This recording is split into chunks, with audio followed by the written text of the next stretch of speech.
नमस्कार, बहुत स्वागत है आपका विशेष में। मैं हूँ राजश्री आपके साथ। पिछले दिनों निर्वाचन आयोग ने बड़ा फैसला लिया। आयोग ने 3 राष्ट्रीय पार्टियों को और 2 क्षेत्रीय पार्टियों को राष्ट्रीय दल के दर्जे से निकाल बाहर किया। वहीं आयोग ने एक पार्टी को राष्ट्रीय पार्टी का दर्जा भी दिया। निर्वाचन आयोग ने राष्ट्रवादी कांग्रेस, तृणमूल कांग्रेस और भारतीय कम्युनिस्ट पार्टी यानी कि सीपीआई का राष्ट्रीय पार्टी का दर्जा वापस ले लिया। इसके अलावा आम आदमी पार्टी को अब राष्ट्रीय पार्टी का दर्जा मिल गया है। इस संदर्भ में आज हम विपक्ष की त्रिमूर्ति की बात करेंगे। ऐसे 3 दल जो विपक्षी एकता के कर्णधार माने जाते रहे हैं। ये 3 दल हैं अब तक, टीएमसी, एनसीपी और आम आदमी पार्टी। साथ ही हम बात करेंगे इन दलों के सिरमौर की भी, जो अपनी आकांक्षाओं और महत्वाकांक्षाओं के लिए जाने जाते हैं। इन 3 दलों के त्रिमूर्ति क्रमशः यूं हैं: ममता बनर्जी, शरद पवार और अरविंद केजरीवाल। इनमें सियासी सृष्टिकर्ता ब्रह्मा कौन है, विष्णु या सियासी संरक्षक कौन है, शिव या सियासी विनाशक कौन है? ये पूरी राजनीतिक पुराण सुनने के बाद आप तय करेंगे। खैर, बात आगे बढ़ाते हैं। क्षेत्रीय दलों में निर्वाचन आयोग ने आंध्र प्रदेश के भारत राष्ट्रीय समिति बीआरएस से और यूपी के राष्ट्रीय लोक दल आरएलडी से भी क्षेत्रीय दल का दर्जा वापस लिया है। मणिपुर में पीडीए, पुडुचेरी में पीएमके, पश्चिम बंगाल में आरएसपी और मिजोरम में एमपीसी को दिया गया राज्य स्तर के पार्टी का दर्जा भी खत्म कर दिया गया है। आयोग ने कहा है कि एमसीपी और तृणमूल कांग्रेस को हाल में संपन्न हुए विधानसभा चुनावों में उनके प्रदर्शन के आधार पर नागालैंड और मेघालय में राज्य स्तर के दलों के रूप में मान्यता दी जाएगी।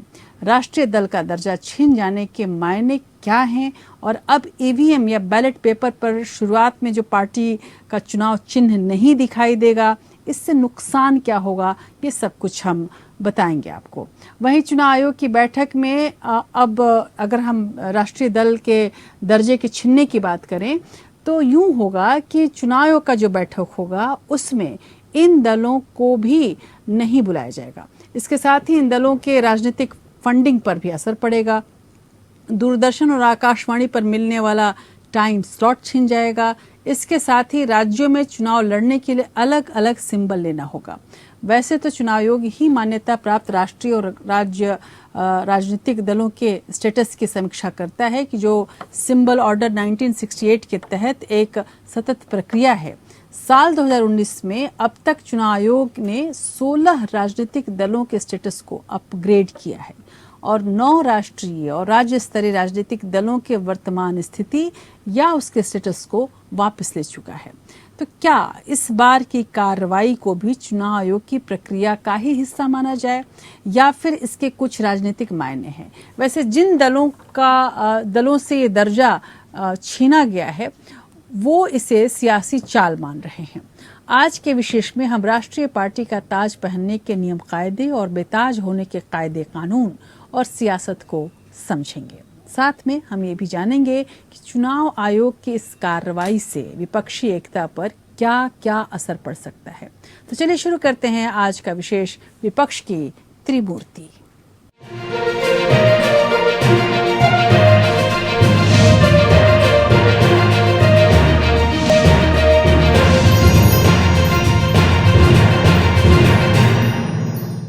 सबसे पहले समझते हैं कि राष्ट्रीय दल और राज्य स्तरीय दलों की मान्यता से जुड़े नियम क्या हैं, जिसका इस्तेमाल करके चुनाव आयोग अपनी कार्रवाई करता है।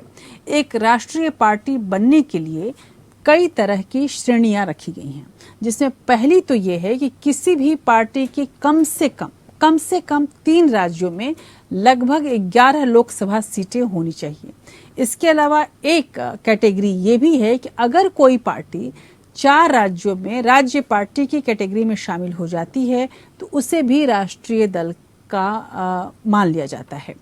राज्य स्तरीय दल की मान्यता के लिए किसी पंजीकृत पार्टी को विधानसभा चुनाव में कुल वैध मतदान में से कम 6% वोट और कम से कम 2 सीटें जीतना जरूरी है।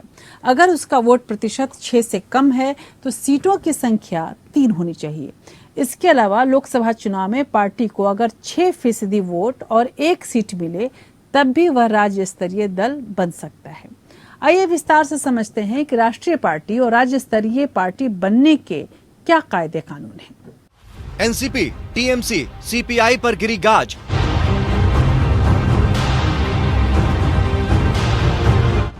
छिन गया राष्ट्रीय दल का दर्जा।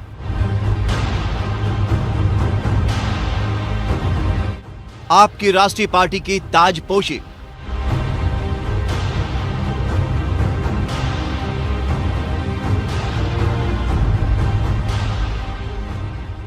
केंद्रीय चुनाव आयोग ने एनसीपी, टीएमसी और सीपीआई से राष्ट्रीय पार्टी का दर्जा छीन लिया है।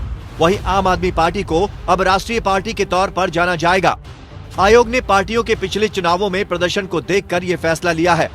चुनाव आयोग का कहना है कि इन दलों को 2 संसदीय चुनावों और 21 राज्य विधानसभा चुनावों के पर्याप्त मौके दिए गए थे, लेकिन वे अच्छा प्रदर्शन नहीं कर पाए, इसलिए उनका ये दर्जा वापस ले लिया गया। Justice done by EC deregulating the CPI because CPI is a historical from 1925 this party is working and it participated actively in the freedom struggle and throughout India our party units are there. So when our party is established throughout all the states having units, having activities, then technically, if you calculate that vote in 3 states vote like that, so it is not a technical point, it is a political point. आइए समझते हैं कि राष्ट्रीय party बनने की शर्तें क्या हैं।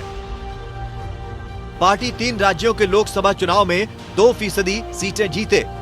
4 लोकसभा सीटों के अलावा कोई पार्टी लोकसभा में 6% वोट हासिल करे या विधानसभा चुनाव में कम से कम 4 या इससे अधिक राज्यों में 6% वोट जुटाए।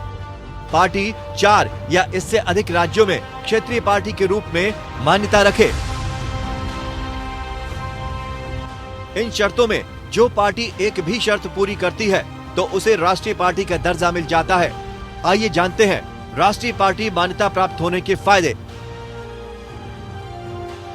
दल देश में कहीं भी चुनाव लड़ सकेगा, किसी भी राज्य में उम्मीदवार खड़ा कर सकेगा। दल को पूरे देश में एक ही चुनाव चिन्ह आवंटित हो जाता है, यानी वो चिन्ह दल के लिए रिजर्व हो जाता है। कोई और पार्टी उसका इस्तेमाल नहीं कर सकेगी। नामांकन दाखिल करने के लिए उम्मीदवारों के प्रस्तावकों की संख्या बढ़ सकती है। चुनाव में नामांकन दाखिल करने के दौरान उम्मीदवार के साथ एक प्रस्तावक होने पर भी मान्य किया जाएगा। चुनाव आयोग मतदाता सूची संशोधन पर 2 सेट मुफ्त में देता है, साथ ही उम्मीदवारों को भी मतदाता सूची में मुफ्त में देता है। पार्टी दिल्ली में केंद्रीय दफ्तर खोलने का हकदार हो जाती है, जिसके लिए सरकार कोई बिल्डिंग या जमीन देती है। दल चुनाव प्रचार में 40 स्टार कैंपेनर्स को उतार सकेगा। स्टार प्रचारकों पर होने वाला खर्च पार्टी प्रत्याशी के चुनावी खर्च में शामिल नहीं होगा। चुनाव से पहले दूरदर्शन और आकाशवाणी के जरिए जन जन तक संदेश पहुंचाने के लिए एक तय समय मिल जाता है। अब जानते हैं कि दलों को किन मापदंडों के आधार पर राज्य स्तरीय मान्यता मिलती है। लोकसभा चुनाव में पार्टी को अगर 6% वोट और 1 सीट मिले तब भी वो राज्य स्तरीय दल बन सकती है। विधानसभा में कम से कम 3% सीटें या कम से कम 3 सीटें जो भी अधिक हो जीते तो उसे राज्य स्तरीय दल की मान्यता मिल सकती है। पंजीकृत पार्टी को विधानसभा चुनाव में कुल वैध मतदान में से कम 6% वोट मिलने चाहिए। पार्टी को विधानसभा चुनाव में कम से कम 2 सीटें जीतना जरूरी है। अगर किसी लोकसभा या विधानसभा चुनाव में पार्टी को कोई सीट ना मिले लेकिन वोट प्रतिशत 8% या अधिक हो तब भी वो राज्य स्तरीय दल हो सकती है। तो चुनाव आयोग के पैमाने काफी विस्तृत हैं। राष्ट्रीय दलों और राज्य स्तरीय दलों की मान्यता देने और रद्द करने के लिए इन पैमाने के तहत काम होता है।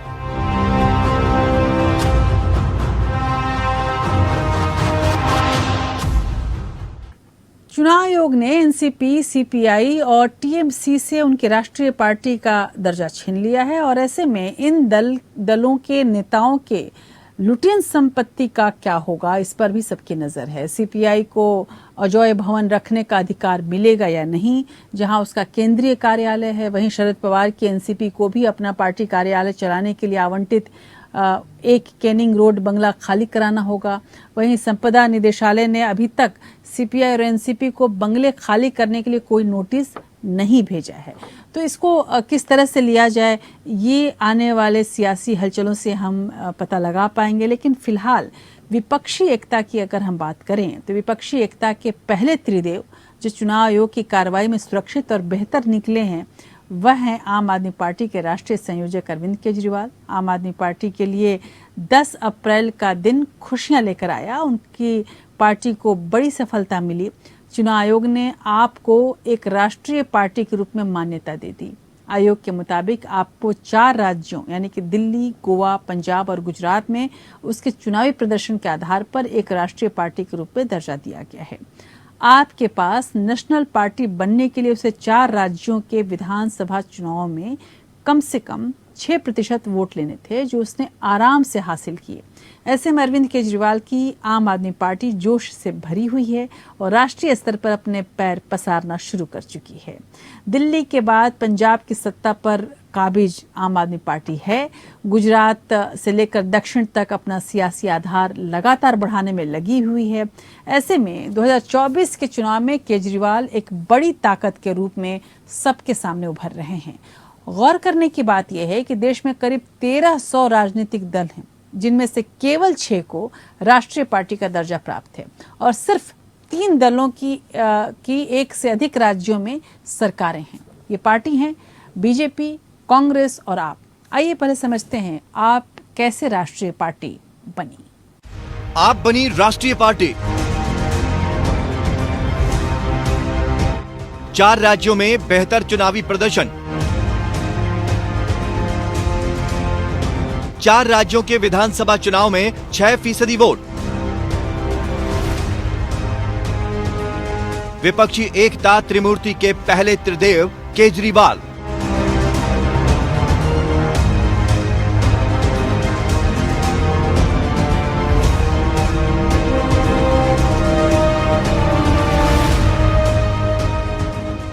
चुनाव आयोग ने आम आदमी पार्टी को नेशनल पार्टी का दर्जा दिया है।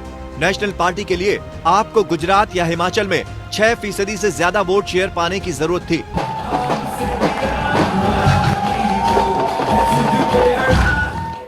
गुजरात में आपको करीब 13% वोट शेयर मिला है। ऐसे में वो नेशनल पार्टी बन गई है। पूरे आंकड़े देखें तो आपको 2020 में हुए दिल्ली विधानसभा चुनाव में कुल 53% वोट मिले थे। 2022 के पंजाब विधानसभा में 42% और गोवा विधानसभा चुनाव में 6.77% वोट मिले। गुजरात चुनाव में आपको कम से कम 6% वोटों और 2 विधानसभा सीटों की जरूरत थी। आपने गुजरात विधानसभा चुनाव में कुल 13% वोट और 5 सीटें हासिल कर ली हैं। पूरे देश में 1300 से ज्यादा पार्टियां और उनमें केवल 6 पार्टियां राष्ट्रीय पार्टियां हैं और उन 6 में से केवल 3 पार्टियां हैं जिनकी एक या एक से ज्यादा राज्यों के अंदर सरकारें हैं। उन 3 में आम आदमी पार्टी आती है। भ्रष्टाचार के खिलाफ खड़े हुए अन्ना आंदोलन से निकलकर आपका गठन 2012 में हुआ था। 1 साल बाद ही 2013 में आम आदमी पार्टी ने पहला चुनाव लड़ा। 70 सीटों वाली दिल्ली विधानसभा में आप दूसरी सबसे बड़ी पार्टी बनकर उभरी। उसे 28 सीटें मिली। बीजेपी के लोग, कांग्रेस के लोग, बड़ी बड़ी पार्टियों के लोग मजाक उड़ाते थे कि ये पार्टी राजनीति में आई है, ऊंट पहाड़ के नीचे आया है, अब तो इसका पता नहीं चलेगा। लेकिन कम संसाधनों के बावजूद एक एक कार्यकर्ता की मेहनत से, अरविंद केजरीवाल के कुशल नेतृत्व से आज 10 साल में ये सपना सच हुआ है। कांग्रेस ने उसे बाहर से समर्थन दिया और दिल्ली में केजरीवाल की सरकार बन गई। लेकिन ये सरकार अधिक दिनों तक नहीं चल सकी। 49 दिन बाद केजरीवाल ने इस्तीफा दे दिया। आपने 2014 का लोकसभा चुनाव देश की 400 सीटों पर लड़ा। केजरीवाल वाराणसी से नरेंद्र मोदी के खिलाफ चुनाव लड़े। इसके नतीजे अच्छे नहीं रहे। आपके हाथ कुछ नहीं लगा। दिल्ली में भी एक भी सीट नहीं मिली। आप सिर्फ पंजाब में 4 सीटों पर जीत दर्ज कर सकी। इसके बाद आपने सिर्फ दिल्ली पर फोकस किया और 2015 के विधानसभा चुनाव में प्रचंड जीत हासिल की।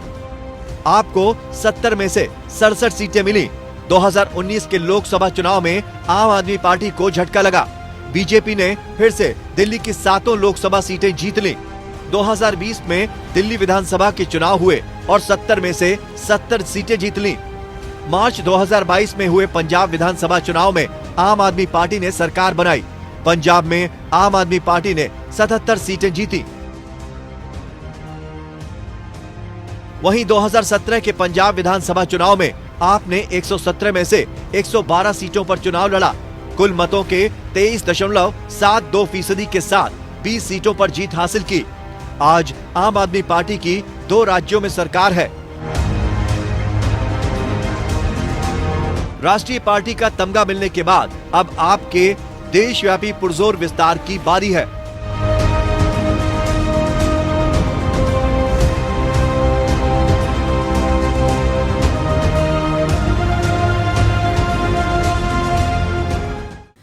दरअसल गुजरात चुनाव के बाद आम आदमी पार्टी ने दावा किया था कि वो राष्ट्रीय पार्टी बन गई है, लेकिन अभी तक चुनाव आयोग की तरफ से ये दर्जा उसे नहीं दिया गया था। इस देरी की वजह से पार्टी ने नाराजगी भी जताई थी और उसने कर्नाटक हाई कोर्ट का रुख किया था। याचिका में कहा गया था कि आम आदमी पार्टी राष्ट्रीय पार्टी बनने की सभी शर्तें पूरी कर रही है, लेकिन इसके बावजूद उसे दर्जा नहीं दिया जा रहा है या उसमें देरी की जा रही है। इस तर्क को सुनने के बाद कोर्ट ने चुनाव आयोग को 13 अप्रैल तक का वक्त दिया था कि वह ये निश्चित कर ले कि आम आदमी पार्टी के ऊपर उसको क्या फैसला लेना था। बहरहाल चुनाव आयोग ने आम आदमी पार्टी को राष्ट्रीय दल घोषित कर दिया, लेकिन हमेशा से ही केजरीवाल के बागी तेवर प्रबल रहे हैं और उनकी भाव भंगिमा और बोल कहते आए हैं कि हमको मिटा सके ये जमाने में दम नहीं, हमसे जमाना खुद है, जमाने से हम नहीं। अब तो कम से कम केजरीवाल इसको और जोर शोर से कह सकते हैं। अब राष्ट्रीय दल बनने के बाद केजरीवाल की दृढ़ता को और बल मिला है, ऐसा विश्लेषक मानते हैं, लेकिन चुनौतियां बढ़ती जा रही हैं। अब तक आम आदमी पार्टी भ्रष्टाचार के खिलाफ मुहिम के लिए जानी जाती रही है। स्वच्छ और जन सरोकार वाली नीतियां और राजनीति के लिए पहचानी जाती रही है, लेकिन अब जब वह राष्ट्रीय पार्टी बनी है तो अपनी बढ़ी हुई जिम्मेदारियों और अपेक्षाओं को नजरअंदाज कैसे कर सकती है। गौरतलब ये भी है कि इस वक्त आप पार्टी खुद ही बहुत सारे सवालों में घिरी हुई है। भ्रष्टाचार के आरोप उसके नेताओं पर लगे हुए हैं, लेकिन फिर भी जैसे जैसे पार्टी का दायरा बढ़ा है उससे उम्मीदें बढ़ती जा रही हैं। अडानी, डिग्री, उपराज्यपाल से तनातनी, सियासत के तमाम झगड़े शायद जरूरी हों, इस तकरार से सुर्खियां मिलती हैं, नाम होता है, पर एक राजनीतिक पार्टी के तौर पर उसके सामने इसके अलावा भी बहुत सारे मुद्दे और सवाल हैं जिन्हें आप अनदेखा नहीं कर सकती। रोटी, कपड़ा, मकान, स्वास्थ्य, शिक्षा के अलावा राष्ट्रीय सुरक्षा, दूसरे देशों पर नीति और अर्थव्यवस्था पर अलग तरह की सोच, तमाम ऐसे मसले हैं जिस पर आपको एक अलग स्टैंड लेना जरूरी होगा। साथ में दूसरे समान विचार वाले दलों को भी साथ लेकर चलने की आदत डालनी होगी और सत्ताधारी पार्टी से परिपक्व रिश्ता कायम करके रखना होगा। इन सब के बीच पार्टी को सियासी विस्तार भी देना है। इस संदर्भ में हम आम आदमी पार्टी के राष्ट्रीय पार्टी बनने के बाद उनकी राह में चुनौतियां कौन सी हैं, ये समझाने के लिए आपको ये रिपोर्ट दिखाते हैं।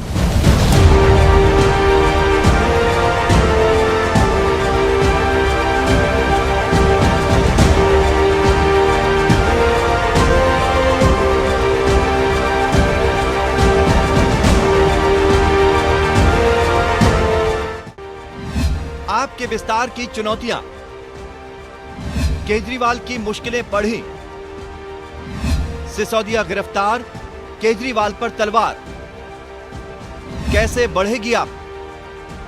एक तरफ जहां आम आदमी पार्टी को राष्ट्रीय दल का तमगा मिला है, तो वहीं उसके विस्तार की चुनौतियां बढ़ गई हैं। आपके संयोजक और दिल्ली के मुख्यमंत्री अरविंद केजरीवाल की मुश्किलें लगातार बढ़ती ही जा रही हैं।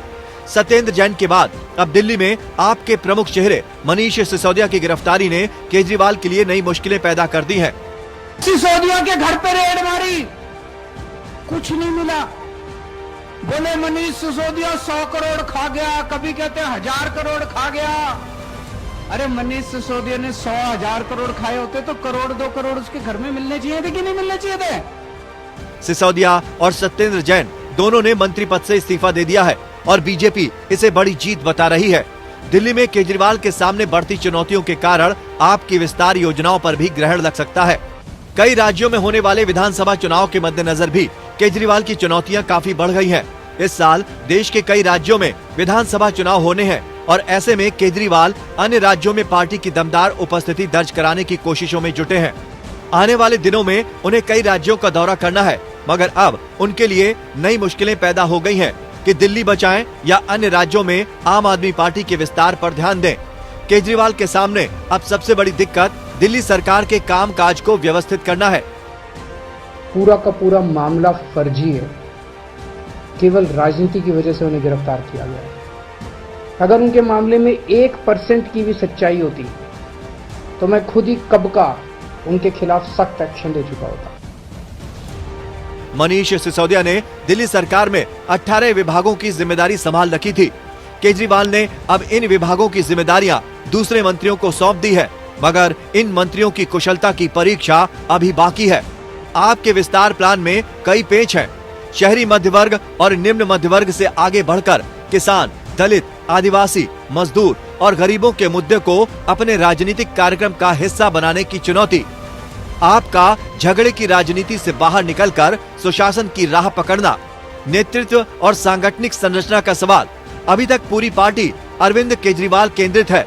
वो पार्टी भले बन गई हो, पर उसकी सांगठनिक संरचना एक ऐसे एनजीओ जैसी है जिसका एक सर्वशक्तिमान निदेशक है और पूरा संगठन उसके निर्देश और रहमो करम पर चलता है। अभी तक केजरीवाल पार्टी के अन्य राज्यों में विस्तार की कोशिशों में जुटे हुए थे, मगर अब उनके सामने पहली प्राथमिकता दिल्ली सरकार के कामकाज का सुचारू रूप से संचालन है। ऐसे में केजरीवाल की चुनौतियां काफी बढ़ गई हैं और आने वाले दिनों में भाजपा उनकी दिक्कतें और बढ़ाने की कोशिश में जुटी है। तो आपके लिए एक बड़ा सवाल और भी है, जिसे संबोधित किए बगैर वह राष्ट्रीय या बहुप्रांतीय स्तर पर एक बड़ी राजनीतिक शक्ति के रूप में नहीं उभर सकती। और वह सवाल है शहरी मध्य वर्ग और निम्न मध्य वर्ग के एजेंडे से आगे बढ़कर किसान, दलित, आदिवासी, मजदूर और आम गरीबों के मुद्दों को अपने राजनीतिक कार्यक्रम का हिस्सा बनाने की चुनौती। समावेशी विकास और सामाजिक न्याय के मुद्दों को आप कितना आत्मसात कर सकते हैं, ये बड़ी चुनौती है। साथ में सवाल ये भी है कि आप टकराव की राजनीति से बाहर निकलकर अच्छे गवर्नेंस और बेहतर राजनीति का दामन कब थामेगी। राष्ट्रीय दल बनने के बाद आपके सामने विपक्षी दलों के साथ राज्य स्तरीय चुनाव में सामंजस्य बनाने की भी चुनौती होगी और यहीं से विपक्षी एकता की नींव बनेगी, वरना आप वोट काटने वाली पार्टी के रूप में ही जानी जाएगी। टैगोर की पंक्तियों से शुरू करना चाहूंगी ये कहानी, और इस कहानी में ममता का जज्बा भी झलकता है, जुस्तजू भी झलकती है। तेरी आवाज पे कोई ना आए तो फिर चल अकेला रे, यदि सभी मुख मोड़ रहे, सब डरा करें, तब डरे बिना ओ तू मुक्त कंठ अपनी बात बोल अकेला रे, यानी एकला चलो रे। ममता बनर्जी बहुत हद तक इस नीति पर चलती आई हैं। भले ही चुनाव आयोग ने तृणमूल कांग्रेस से राष्ट्रीय पार्टी का दर्जा वापस ले लिया हो, लेकिन दीदी के जज्बे में कोई कमी नहीं है। पार्टी को 2016 में राष्ट्रीय पार्टी का टैग मिला था, लेकिन गोवा और कुछ पूर्वोत्तर राज्यों में इसके निराशाजनक प्रदर्शन के कारण ये दर्जा वापस ले लिया गया। राष्ट्रीय पार्टी का दर्जा किसे मिलेगा, इसको लेकर विवाद नहीं है, विवाद टाइमिंग को लेकर है। मतलब यह है कि राष्ट्रीय पार्टी का स्टेटस कब तय और रिव्यू किया जाए। पहले हर 5 साल में इसका रिव्यू होता था, लेकिन 2016 में इसे बढ़ाकर 10 साल कर दिया गया। टीएमसी के मामले में चुनाव आयोग का कहना है कि 2014 के हिसाब से देखें तो रिव्यू 2024 में होना चाहिए, लेकिन लोकसभा चुनाव में सभी पार्टियों को इसी आधार पर छूट मिलती है। ऐसे में चुनाव से पहले रिव्यू किया गया है। वहीं टीएमसी का कहना है कि जब 10 साल का समय पूरा नहीं हुआ तो लोकसभा चुनाव नतीजे के बाद रिव्यू होना चाहिए। अब चुनाव आयोग के इस फैसले के बाद टीएमसी कानूनी विकल्प तलाश रही है। टीएमसी चुनाव आयोग के फैसलों को अदालत में चुनौती दे सकती है। ऐसा हमारे सूत्र बता रहे हैं। लेकिन उसके पास विकल्प क्या हैं, आप देखिए इस रिपोर्ट में।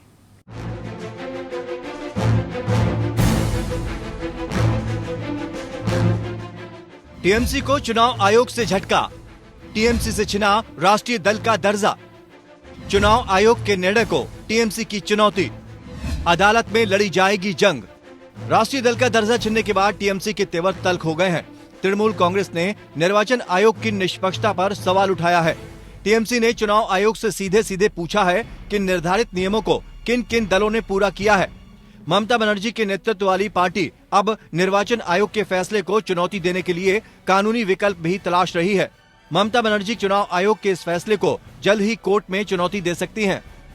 गो तस्करी है, कोयला तस्करी है, उसका पैसा लेकर तरह तरह के जगह में वो घूमे, छोटे छोटे राज्य में गए, गोवा में गए, आसाम में गए, मेघालय में गए, ज्यादातर ज्यादा जगह पे उनको मुक्की खानी पड़ी। वहां के जनता ने उनको अपनी औकात समझा दिया और अभी जो डेटा उपलब्ध है उससे उन लोगों का नेशनल पार्टी का जो तकमा है वो चला गया। टीएमसी से राष्ट्रीय पार्टी का दर्जा छीनने पर चुनाव आयोग ने 2 तर्क दिए हैं। पहला, 2 सितंबर 2016 को तृणमूल कांग्रेस को राष्ट्रीय पार्टी का दर्जा मिला था, जब आयोग ने the election symbol reservation and allotment order 1968 कानून में बदलाव किया था। चुनाव आयोग ने इस कानून को बैक डेट से लागू किया था। इसके मुताबिक टीएमसी को 1 जनवरी 2014 से नेशनल पार्टी का दर्जा मिला। तब से 2 लोकसभा चुनाव और 21 राज्यों के विधानसभा चुनाव में तृणमूल के प्रदर्शनों के आधार पर अब उससे नेशनल पार्टी का दर्जा छीना गया है। दूसरा, मणिपुर और अरुणाचल प्रदेश में टीएमसी के पास राज्य स्तरीय पार्टी का दर्जा नहीं रहा। ऐसे में कानूनन राष्ट्रीय पार्टी होने के लिए कम से कम 4 राज्यों में राज्य स्तरीय पार्टी होने के पैमाने को टीएमसी पूरा नहीं कर रही है। अब तृणमूल कांग्रेस के पास सिर्फ 3 राज्यों में राज्य स्तरीय पार्टी का दर्जा है। टीएमसी को चुनाव आयोग के फैसले पर ऐतराज क्यों है?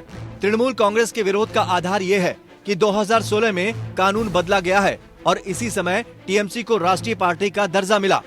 नए कानून के मुताबिक पार्टियों के स्टेटस पर 10 साल बाद रिव्यू होना था, यानी 2026 तक टीएमसी से राष्ट्रीय पार्टी का दर्जा वापस नहीं लिया जाना चाहिए। মেমোরান্ডাম দিয়েছিলাম, ওরা যেটা করেছেন আমাদের সঠিক মনে হয়নি। এর আগেও তো নির্বাচন কমিশনের বিরুদ্ধে অনেক ওপিনিয়ন বেরিয়েছে। इसके साथ ही टीएमसी का कहना है कि नियमों के मुताबिक चुनाव आयोग को 2024 लोकसभा चुनाव के बाद राष्ट्रीय पार्टी के स्टेटस का रिव्यू करना चाहिए। इससे पहले रिव्यू करके टीएमसी के राष्ट्रीय पार्टी का दर्जा खत्म करना गलत है। टीएमसी जिस आधार पर कोर्ट जा रही है वो कानूनी तौर पर कितना सही है? राष्ट्रीय पार्टी दर्जा पर विवाद टाइमिंग को लेकर है। मतलब है कि राष्ट्रीय पार्टी का स्टेटस कब डिसाइड और रिव्यू किया जाए। पहले हर 5 साल में इसका रिव्यू होता था, लेकिन 2016 में इसे बढ़ाकर 10 साल कर दिया गया। चुनाव आयोग का कहना है कि 2014 के हिसाब से देखें तो रिव्यू 2024 में होना चाहिए, लेकिन लोकसभा चुनाव में सभी पार्टियों को इसी आधार पर छूट मिलती है। ऐसे में चुनाव से पहले रिव्यू किया गया है। वहीं टीएमसी का कहना है कि जब 10 साल का समय पूरा नहीं हुआ है तो लोकसभा इलेक्शन रिजल्ट के बाद रिव्यू होना चाहिए। अब अगर टीएमसी इसी पेच के चलते कोर्ट जाएगी तो कोर्ट में 3 आधार पर मामले को परखा जाएगा। पहला, अमेंडमेंट क्या था? दूसरा, टीएमसी ने चुनाव आयोग के सामने अपनी बातें कैसे रखी? तीसरा, चुनाव आयोग ने नेचुरल जस्टिस के आधार पर कोर्ट में क्या जवाब दिया? उन्होंने कहा कि अब देखने वाली बात यह होगी कि टीएमसी का आगे क्या स्टैंड रहता है। नया कानून होने के बावजूद इस विवाद के पैदा होने की वजह क्या है? 2016 में जब कानून में बदलाव हुआ तो 10 साल में रिव्यू कब होगा, इसको लेकर डेडलाइन तय नहीं की गई। अगर 10 साल बाद लोकसभा चुनाव नजदीक हो तो रिव्यू चुनाव से पहले हो या बाद में हो, इसको लेकर भी स्पष्टता नहीं है। ये 2 वजह इस विवाद की जड़ है। आगे इस तरह के विवाद ना हो, इसके लिए कानून में स्पष्टता लाना बेहद जरूरी है। ऐसे में कानून की लड़ाई अगर अदालत में जाएगी तो ये सब तमाम पेंच खुलेंगे।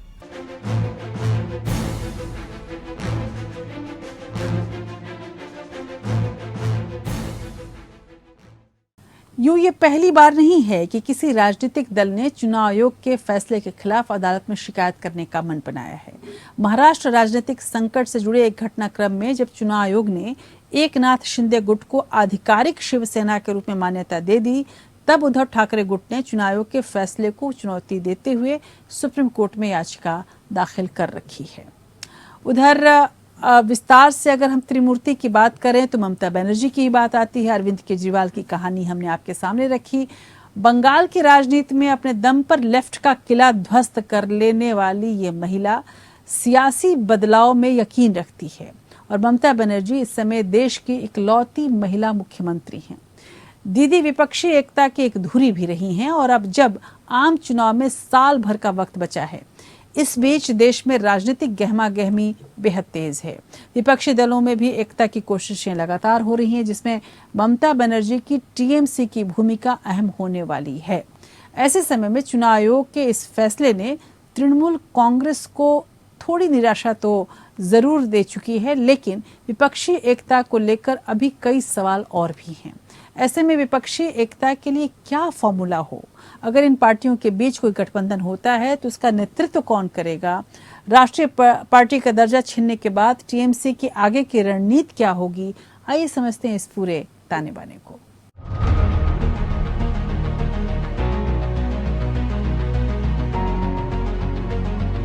एकला चलो रे, ममता का अलग राग, थर्ड फ्रंट बनाएंगी दीदी।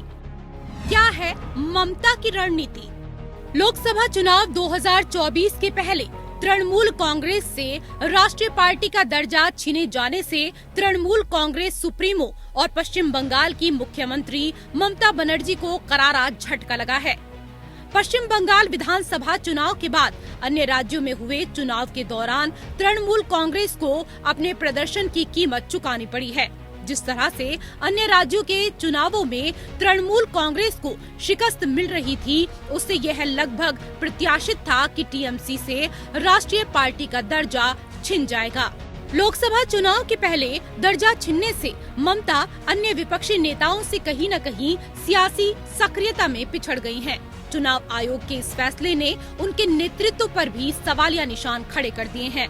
वैसे पिछले एक साल के दौरान ममता बनर्जी का राष्ट्रीय राजनीति का अनुभव बहुत अच्छा नहीं रहा है। उनकी बीजेपी के खिलाफ विरोधियों को एकजुट करने की कोशिश निष्फल रही है। वहीं केंद्रीय एजेंसियों के निशाने पर भी ममता रही हैं। अब ममता ने बीजेपी और कांग्रेस दोनों से समान दूरी बनाकर रखी है। यहाँ तक कि ममता के बीजेपी पर आक्रामक हमले अब कम हुए हैं। अब ममता अकेले ही चल रही हैं। वो ओडिशा में नवीन पटनायक और दक्षिण में केसीआर से लगातार बातचीत में जुटी हुई हैं। क्या उनकी रणनीति थर्ड फ्रंट बनाने की है, ये अभी साफ नहीं है। वैसे माना ये भी जा रहा है कि थर्ड फ्रंट बनाने की रणनीति 80 के दशक में ज्योति बसु की रणनीति से मिलती जुलती है। BJP is behaving just like a feudal landlord. अगर बीजेपी के खिलाफ में कोई कुछ बोलता है, उसको जेल में फेंक देता है। बीजेपी के खिलाफ में कुछ बोलते हैं तो उसको हाउस से निकाल देता है। अगर बीजेपी का खिलाफ में कोई बोलते हैं, ईडी को भेज देता है, सीबीआई को भेज देता है। कितना ऑनेस्ट पार्टी भाई, क्या ऑनेस्ट पार्टी है। आज खाली हिंदुस्तान में है, आज बाहर का बीबीसी भी बोल रहा है। दीदी और भतीजा का जो जुर्म है ना जुर्म, जोर से बोलो, है ना जुर्म। ये जुर्म को हटाने का एकमात्र रास्ता भारतीय जनता पार्टी है। ये बंगाल को संतरास से मुक्त करने का एकमात्र रास्ता भारतीय जनता पार्टी है। बंगाल में घुसपैठ चाहते हैं आप? चाहते हैं भैया? घुसपैठ चाहते हैं? घुसपैठ रोकने का एकमात्र रास्ता भारतीय जनता पार्टी। ममता ने अब ये भी घोषणा की है कि पार्टी 2024 का चुनाव बिना गठबंधन के अकेले ही लड़ेगी। How leftists will fight with BJP? If they want to defeat Mamata Banerjee with the help of BJP, Then how they say they are anti-BJP? And all they played the communal card. BJP of course played the communal card, but CPM and Congress played more than communal card there. Trinamool Congress আর মানুষের যোগ হবে, আমরা ওদের কারোর সাথে যাব না, আমরা একা লড়বো মানুষের সমর্থন নিয়ে। যারা বিজেপিকে হারাতে চায় তারা আমাদের ভোট দেবে, এটা আমি বিশ্বাস করি, আর যারা কংগ্রেস সিপিএম কে ভোট দেবে তারা বিজেপিকে ভোট দেবে, এটা আমি বিশ্বাস করি। এই সত্যটা উদ্ঘাটিত তো আজকে হয়ে গেছে। चुनाव आयोग ने सितंबर 2016 में पश्चिम बंगाल के अलावा 3 अन्य राज्यों में राज्य पार्टी की मान्यता के कारण तृणमूल को राष्ट्रीय पार्टी घोषित किया था, लेकिन पिछले 7 वर्षों में बंगाल की सत्ताधारी पार्टी तृणमूल कांग्रेस को अन्य राज्यों में लगातार चुनावी धक्का लगा है। मणिपुर, अरुणाचल जैसे राज्यों में तृणमूल राज्य पार्टी का खिताब बरकरार रखने में विफल रही है। असम या गोवा में भी वह पूरी तरह से विफल रही। इसके बाद उन्होंने 2022 में मणिपुर और इस साल त्रिपुरा में क्षेत्रीय टीम बनने की शर्तों को पूरा करने का मौका गंवा दिया। त्रिपुरा में कुल वोटों के मामले में तृणमूल नोटा से पीछे थी, इसलिए तृणमूल राष्ट्रीय पार्टी बनने की 4 शर्तों में से एक भी शर्त पूरी नहीं कर सकी। ठीक 1 साल बाद लोकसभा चुनाव है। तृणमूल सुप्रीमो ममता बनर्जी देश की तमाम बीजेपी पार्टियों समेत मोदी सरकार को उखाड़ फेंकने के लिए घेराबंदी कर रही हैं, और ऐसे समय में चुनाव आयोग के इस फैसले ने तृणमूल कांग्रेस को निराशा हाथ लगी है। इस साल जिन राज्यों में चुनाव होने हैं उनमें कोई भी राज्य ऐसा नहीं है जहां तृणमूल कांग्रेस अपनी स्थिति सुधार सकती थी, लेकिन लोकसभा चुनाव के पहले जिस तरह से तृणमूल कांग्रेस का राष्ट्रीय पार्टी का दर्जा छिन गया है, उसका जमीनी स्तर पर तो कोई प्रभाव नहीं पड़ेगा, लेकिन इसका राजनीतिक महत्व है। पश्चिम बंगाल विधानसभा चुनाव में जीत के बाद ममता बनर्जी राष्ट्रीय राजनीति में सक्रिय होने की कोशिश कर रही थी। पहले विभिन्न विधानसभा चुनावों में पराजय से झटका लगा था। अब चुनाव आयोग के इस फैसले से उनकी राष्ट्रीय राजनीति के सपने को फिर से एक और झटका लगा है।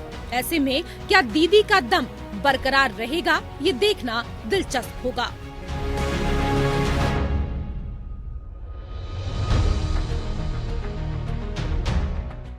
तो इस साल जिन राज्यों में चुनाव होने वाले हैं उनमें से कोई भी राज्य ऐसा नहीं है जहां तृणमूल कांग्रेस अपनी स्थिति सुधार सकती थी, लेकिन लोकसभा चुनाव के पहले जिस तरह से तृणमूल कांग्रेस का राष्ट्रीय पार्टी का दर्जा छीना गया है, उसका जमीनी स्तर पर तो कोई प्रभाव नहीं पड़ेगा, लेकिन इससे सियासी धक्का जरूर लगेगा।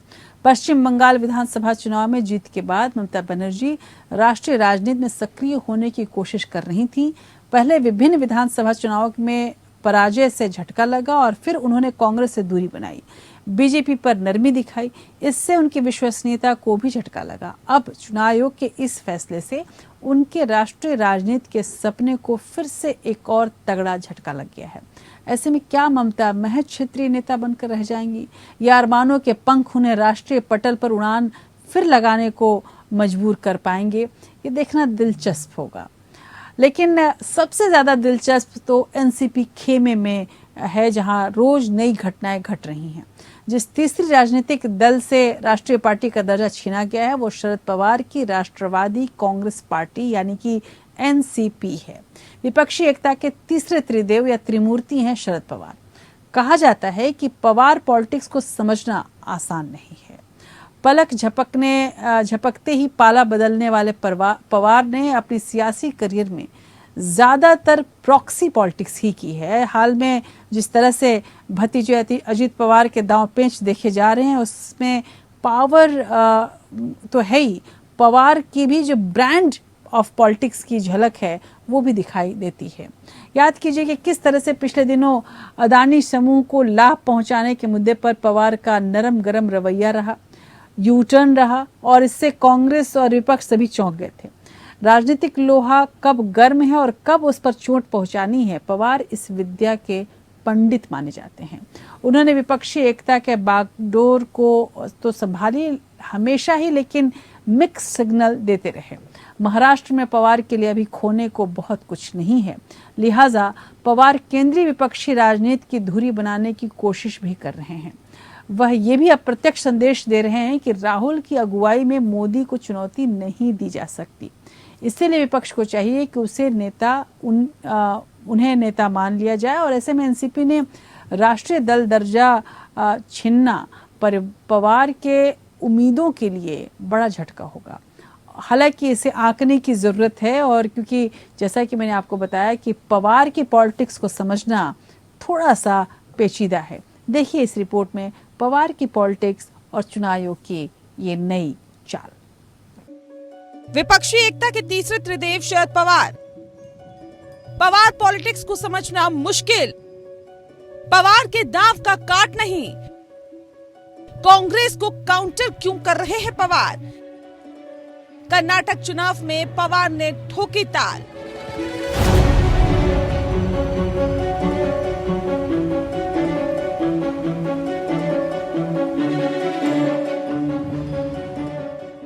विपक्षी एकता के तीसरे त्रिदेव शरद पवार को समझ पाना मुश्किल ही नहीं नामुमकिन है। पवार पॉलिटिक्स बड़े बड़े सूरमाओं को पस्त कर चुकी है। कहा जाता है कि सियासी अखाड़े में शरद पवार के दांव का काट नहीं है।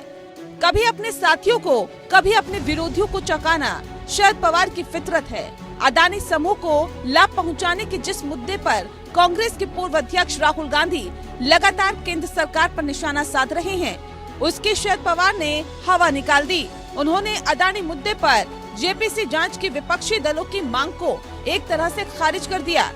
ये संयोग नहीं है कि जिस समय शरद पवार ने अदानी मुद्दे पर जांच के लिए जेपीसी की मांग खारिज की, ठीक उसी वक्त उनके भतीजे अजीत पवार ने नरेंद्र मोदी के नेतृत्व का गुणगान किया।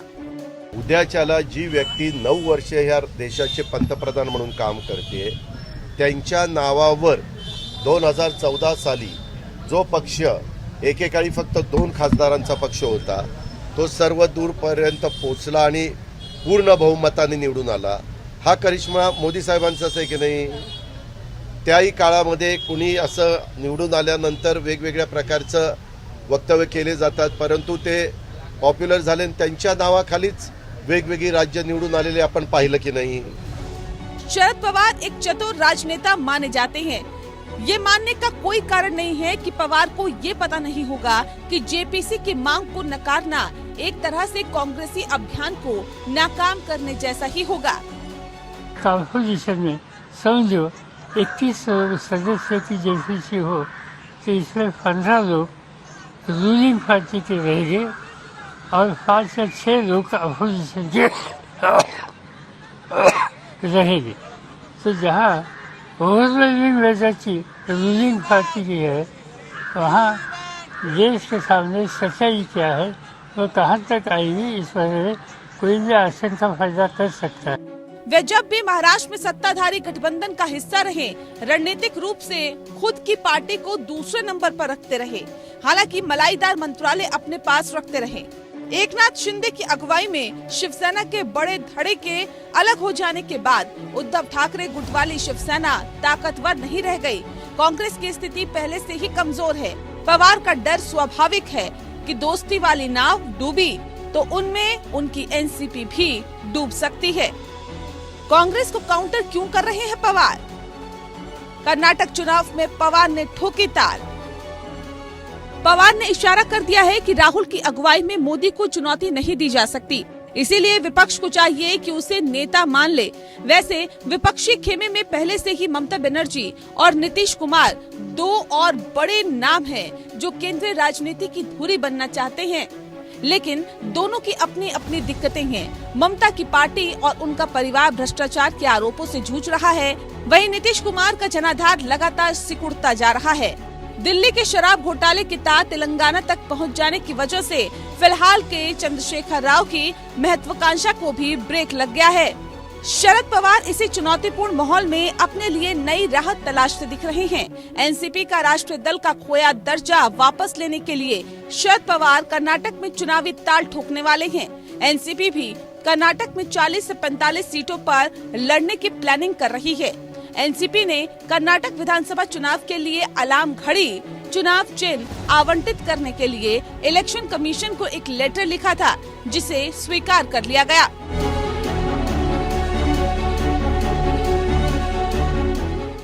हजारों ख्वाहिशें ऐसी कि हर ख्वाहिश पे दम निकले, बहुत निकले मेरे अरमा, लेकिन फिर भी कम निकले। ख्वाहिशें कभी ख़त्म नहीं होती। पवार से भला अच्छी तरीके से इस बात को और कौन समझता होगा। पवार लंबी पारी खेल चुके हैं, लेकिन अभी तक रिटायर होने की सोच उन्हें कहीं न कहीं खोखला कर देती है, घबराहट दे देती है। खबर ये भी है कि राष्ट्रीय पार्टी का दर्जा गंवाने वाली शरद पवार की अगुवाई वाली एनसीपी अन्य राज्यों में अपने मतों की संख्या में सुधार के लिए आगामी विधानसभा चुनाव लड़ेगी। पार्टी की योजना पड़ोसी राज्य कर्नाटक और संभवतः इसी साल राजस्थान विधानसभा चुनाव में भी अपने उम्मीदवार उतारने की है। एनसीपी ने भले ही राष्ट्रीय दल का दर्जा खो दिया हो, लेकिन सियासी पैंतरेबाजी उसकी कम नहीं हुई है। कांग्रेस एनसीपी में बयानबाजी ने जहां महाविकास अघाड़ी पर सवाल खड़े किए हैं, वहीं विपक्षी एकता के एक कर्णधार के रूप में उन्होंने अपनी सक्रियता नहीं छोड़ी है। एनसीपी वैसे ये भी मानती है कि एनसीपी का राष्ट्रीय रोल सीमित है और जो कुछ असीमित है वह शरद पवार की महत्वाकांक्षा है। अगले लोकसभा चुनाव में विपक्ष के कई दल एक साथ आकर चुनाव लड़ सकते हैं, ये भी विश्लेषकों का एक अनुमान है।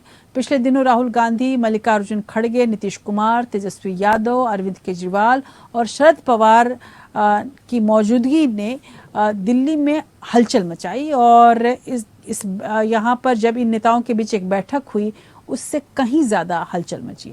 अरसे बाद ये पहला मौका था जब एक ही पिक्चर फ्रेम में विपक्षी सियासत के तमाम दिग्गज दिख रहे थे। लेकिन विपक्षी एकता पर सवाल इसलिए भी खड़े हो रहे हैं क्योंकि ममता का विपक्षी एकता मुहिम से मुंहभंग होता दिख रहा है। वे अलग थलग हैं और एकला ही चल रही हैं। राहुल को लीडर मानने को कोई तैयार नहीं दिखता। केजरीवाल थर्ड फ्रंट में ज्यादा दिलचस्पी दिखा रहे हैं। चुनाव में सीट बंटवारे का फॉर्मूला भी फांस बना हुआ है। वैसे जिन 3 मुद्दों पर विपक्ष की एक राय है वह ये है कि विपक्षी दलों पर जांच एजेंसियों की कार्रवाई, लोकतांत्रिक संस्थानों का पतन और सांप्रदायिकता। सवाल ये भी है कि क्या ये मुद्दे विपक्ष के त्रिदेव को एक सूत्र में बांध पाएंगे? क्या चुनाव आयोग की कार्रवाई विपक्षी एकता के आड़े आएगी? इन तमाम सवालों का जवाब ढूंढती ये रिपोर्ट।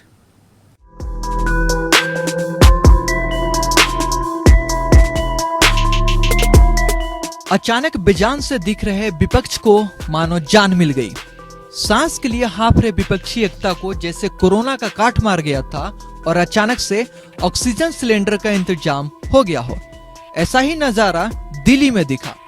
जमाने बाद विपक्षी सियासत के सुरमा एक साथ नजर आए। 24 के चुनाव से पहले विपक्षी एकता को लेकर चल रही सुगबुगाहट में ये सबसे अहम मोड़ है और पहल कर रहे हैं बिहार के सीएम नीतीश कुमार। हम लोगों ने चर्चा कर ली और जो आपको बताया अभी, तो इन्होंने जानकारी दे ही दी है कि अधिक से अधिक पार्टियों को पूरे देश में एकजुट करने का प्रयास करना।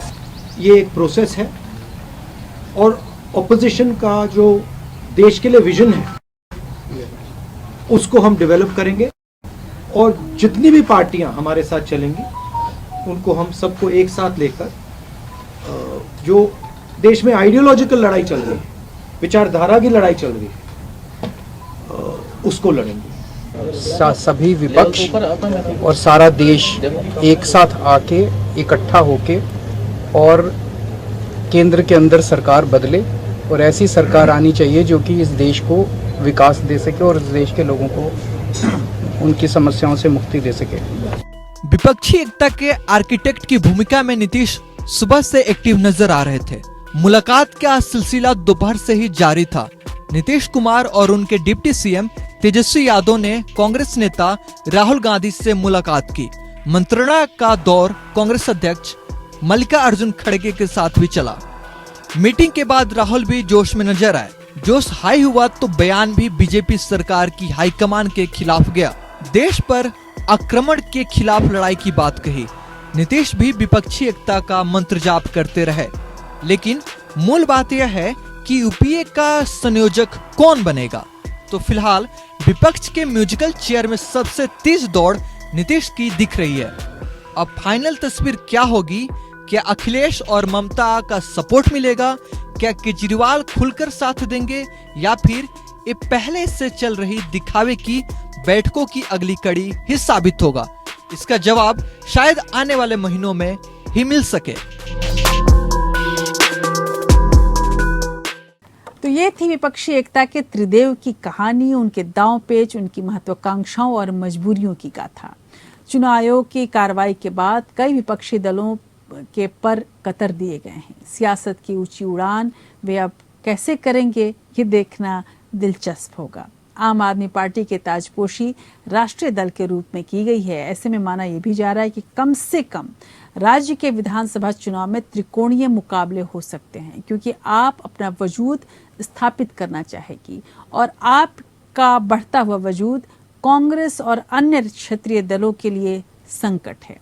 आम आदमी पार्टी कांग्रेस का वोट काट सकती है। उधर ममता और केजरीवाल थर्ड फ्रंट पर भी विश्वास करते दिख रहे हैं। पवार हमेशा की तरह नेपथ्य वाली राजनीति करते दिखेंगे। माना यह भी जा रहा है कि दीर्घ काल में छोटे दल या क्षेत्रीय दलों की राजनीति को अहमियत मिलेगी। क्षेत्रीय दलों की बार्गेनिंग पावर लगातार बढ़ेगी। भारतीय कम्युनिस्ट पार्टी या सीपीआई से राष्ट्रीय पार्टी का दर्जा छीनने के साथ ही उसके एक सुनहरे अध्याय का अंत हो गया। आजादी के बाद देश में 1952 में हुए पहले आम चुनाव के समय जिन 14 दलों को राष्ट्रीय पार्टी के तौर पर मान्यता मिली थी, सीपीआई उनमें से एक थी। इस सूची में अब सिर्फ कांग्रेस रह गई है। कांग्रेस के लिए एक प्लस पॉइंट ये है कि राष्ट्रीय दल की भूमिका में वह विपक्ष के नेता के रूप में राहुल गांधी को प्रोजेक्ट कर सकती है। राहुल इन दिनों सक्रिय भी हैं।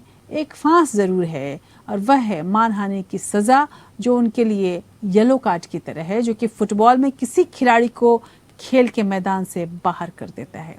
वहीं राहुल को मिलने वाली संभावित सिंपैथी के कारण राजनीतिक दल उन पर दांव खेल भी सकते हैं। समीकरण के विकल्प कई हैं। आने वाले दिनों में समीकरण ये तेजी से बदलेंगे, रिश्ते बनेंगे और बिगड़ जाएंगे। राजनीतिक तांडव, संरक्षण और सृजन के क्रियाकल्प भी होंगे।